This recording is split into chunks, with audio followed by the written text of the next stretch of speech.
ಕನ್ನಡಿಗರು ಟ್ಯಾಕ್ಸ್ ಕಟ್ತಾ ಇದ್ದಾರೆ. ಕನ್ನಡಿಗರ ಡೆವಲಪ್ಮೆಂಟ್ಗೆ ದುಡ್ಡು ಬೇಕು.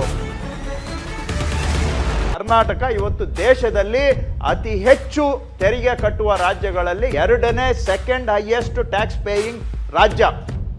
ನಾವೇನು ಉದಾರ ಕೇಳ್ತಾ ಇಲ್ಲ, ನಾವೇನು ಭಿಕ್ಷೆ ಕೇಳ್ತಾ ಇಲ್ಲ. ನಮ್ಮ ರಾಜ್ಯದ ಅಭಿವೃದ್ಧಿಗೆ ದುಡ್ಡು ಬೇಕು. ಕನ್ನಡಿಗರು ಟ್ಯಾಕ್ಸ್ ಕಟ್ತಾ ಇದ್ದಾರೆ. ಕನ್ನಡಿಗರ ಡೆವಲಪ್ಮೆಂಟ್ಗೆ ದುಡ್ಡು ಬೇಕು.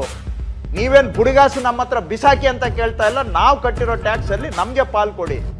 ನಾವು ರೂಪಾಯಿ ಟ್ಯಾಕ್ಸ್ ಕಟ್ಟಿದ್ರೆ ನಮ್ಗೆ 13 ಪೈಸಾ ವಾಪಸ್ ಕೊಡ್ತೀರಿ. ಬೇರೆ ರಾಜ್ಯಕ್ಕಾದ್ರೆ ರೂಪಾಯಿಗೆ 3 ರೂಪಾಯಿ ಕೊಡ್ತೀರಿ ಅವರಿಗೆ. ಯಾವ ಸೀಮೆ ನ್ಯಾಯ ಸ್ವಾಮಿ ಇದು?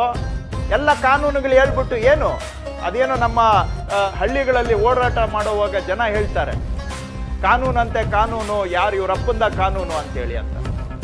ಆ ರೀತಿ ಈ ಕಾನೂನುಗಳನ್ನ ಜನಗಳಿಗೆ, ನಮ್ಮಂತ ರಾಜ್ಯಕ್ಕೆ ಅನ್ಯಾಯ ಮಾಡೋದಕ್ಕೆಲ್ಲ ಕಾನೂನು ಇರೋದು.